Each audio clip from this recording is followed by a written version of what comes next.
shall we go to the family mission experience? All right. I would like to start to say that if you go back and listen to our podcast where I think Maggie comes on and talks about the family mission experience and the opportunity there is to go to Belize and serve with the SOLT order in Belize. I kind of don't believe in short-term missions. And all I say that is I believe that a lot of people need to go on them. I just mean that like it's kind of for the person going on it more than it is to like radically change the nation you're visiting. You know, long-term missions can do big works. Short-term is almost more for the person going. And that's why I really think it was kind of genius that they named it the Family Mission Experience, because you're getting to experience missions and you're getting a taste of it. And you're given an opportunity that maybe your kid might one day want to do missions, or you might want to do missions. We met a family there who did, leave everything, a successful business in the U.S. and go do missions, So how about we just tell people exactly what it was, like what we did.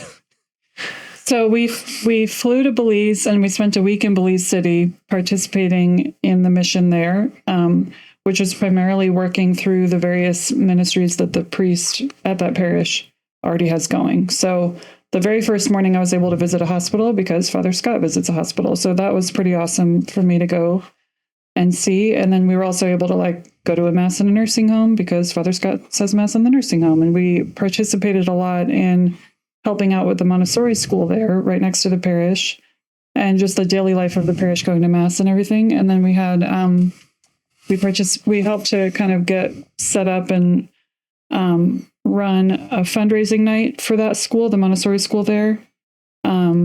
And then there was also kind of more physical projects throughout the day, building a chicken coop for the school, building a grotto for Our Lady.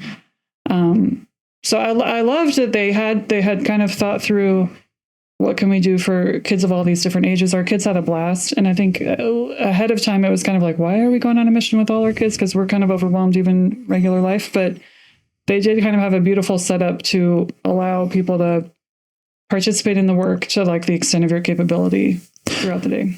And so we went as a family, but we also went with a bunch of friends in Kansas City, from our kids' school, the Montessori school they go to, that's run by SOLT. And that's how it seems like this thing's set up. So if you're coming out of Washington, D.C., you might bring people from your parish. It might be 15 you go, with families, right?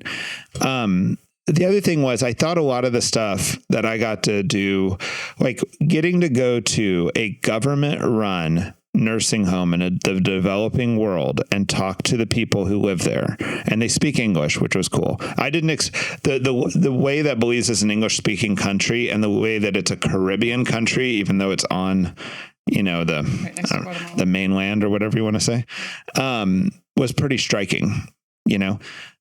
So getting to see this developing nation's nursing home, talk to the people in English, be able to communicate well.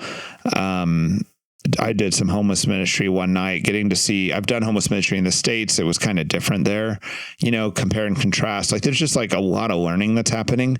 And the SOLT mission that you're most directly attached to is a parish. The current priest is Father Scott. And with this parish, they have Guadalupe Media next door, which is a TV and radio station founded by SOLT, broadcasting all across Belize.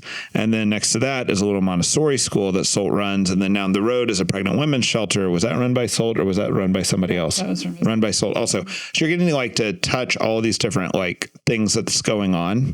And you're staying kind of across the highway in this fourplex that has very limited air conditioning and it's very hot. And you should know that before you go.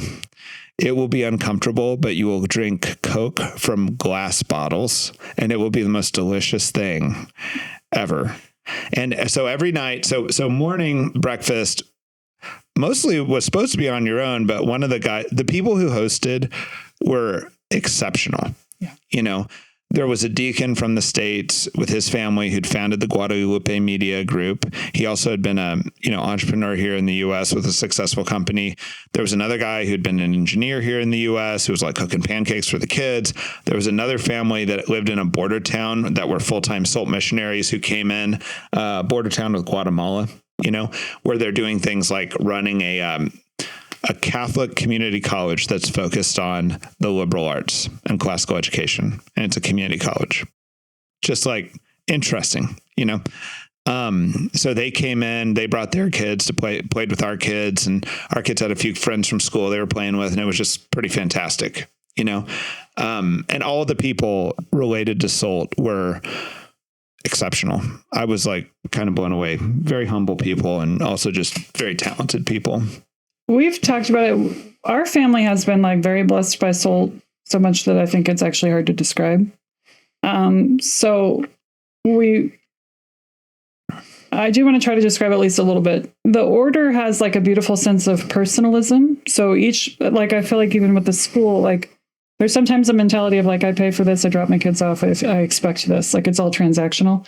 And that's just not how the school functions. It's very much like the mutual gift of everyone involved. And so there's like new things that get tried and new, like there's this beauty of receiving people who are willing to kind of work for the Lord and allowing their talents to come out, you know? So I think one of my favorite moments of the week was Father Scott's birthday celebration, because we had already been witnessing kind of like his energy in all these different ministries. Some of them were going well because of other people's work along with him. Some of them had kind of been started and then kind of fizzled, like a big variety of works. And then being able to be at his birthday celebration and seeing the people who surround him just rejoice in him and like be happy to celebrate. And there was a man who brought his drum and like just had a huge smile on his face and like wanted to play his drum, and his daughters were dancing. And it just really reminded me of John Paul II, this feeling of like Catholicism for the whole world. There's something really about the personalism of SOLT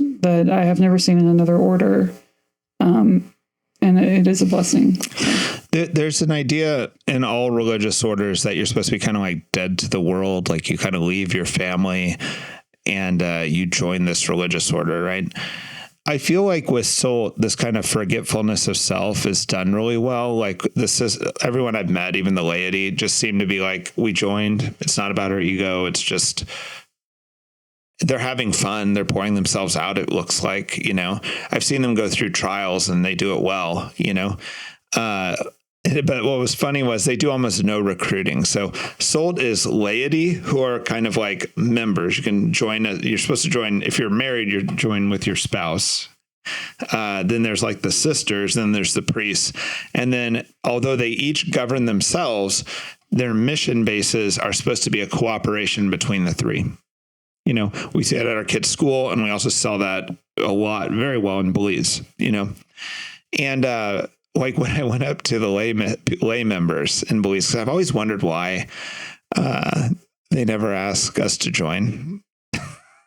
Well, that's part of what I love. There's this just great honoring of human freedom. It's kind of at my parish.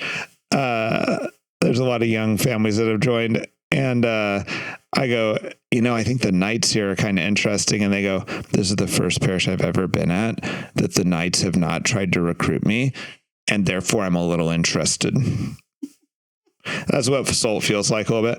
But anyway, so when I meet these SOLT people, a lot of them were working with SOLT for a decade before joining. And one guy, 20 years. I was talking to this guy who literally was married by one of the founders of SOLT. He'd, you know, been working with SOLT. Now that he's a widower, he's full time, just like going from SOLT mission to SOLT mission, you know, running projects, hosting us, doing all this work. And I go, why after 20 years did you finally decide to join? And he looked at me and was like, that's a good question. He goes, Clark, why join anything? And then walks up this guy who'd been working for SOLT for 10 years and was just starting to join. I go, I want to know why after 10 years of being like SOLT adjacent, did you just decide to join? And he looks at me and he goes, that's a good question, Clark. Why join anything? And I thought, these are terrible answers, but it was very beautiful. Like I know that they're there for the right reasons. It's just like, it's hard to articulate what's going on. It's just kind of fun. I think that there's this expression being in the world and not of the world. And part of the reason why so many other religious orders, especially for nuns, do not allow there's like oftentimes a lot more rules for nuns on how much they kind of participate in the world. Like even during their novitiate, they'll be like when they're allowed family visits or how many letters they're allowed to receive, or sometimes all of those things are like quite highly regulated. So it's very striking that the sisters that we know have become such important friends. Like that was part of our motivation to go, is like some of these sisters are some of the most important people for me that I love to talk to the most, So somehow they have developed this charism that allows their sisters to be in the world. But part of trying to protect against becoming of the world is really, it's a spiritual thing. And I mean, we see this in ourselves and in other people working in ministry. You can develop your own ego problem based on the work that you do. And SOLT has this beautiful ability to, like what Father Adam used to describe, like clean out your desk in 5 minutes. Like you can do an important work and people either know it's important or they don't. And then you can switch to a very humble task. I know like in the Sisters of Life, I know that you can be like sidekick to the bishop for a while, and then you can get switched to a new assignment where you're cleaning toilets. Like it's all about protecting you from developing an ego based on your charitable work, because that can really crush your ability to do charitable work. And so I think SOLT somehow has this kind of in their charism, like there's a real genuine humility. It's not like virtue signaling humility. There's like actual real humility and real work getting done. And it's not getting done by perfect people. It's getting done by people willing to do work, So you kind of allow yourself to enter into the body of Christ in kind of a richer way. And it's not because you're not being called because you have the perfect talent set and you had the perfect training and you got recruited. It's just this freedom. I've sat multiple sisters down at my kids' school and been like, do you realize how important this is? This is so great what you guys are doing here. And they never agree with me and they just kind of look at me. And it's also like, and next year or next month, I might be teaching RCIA in a border town in Belize. It's just, they have this like way they're giving themselves fully to the task while being detached. Which is the Father Adam idea of like always be ready to clean out your desk in 5 minutes, right? And that's cool. It's beautiful. Thank you, SOLT. Thank you for Sister Loudon for organizing it. And that was the SOLT Family Mission Experience. So if you've got a group who wants to go, check out their website. It's very affordable. The challenge is actually just the plane tickets. It's not the cost of the mission trip. So, all right. Peace be with you, and like, subscribe, and listen to the Simpleton podcast.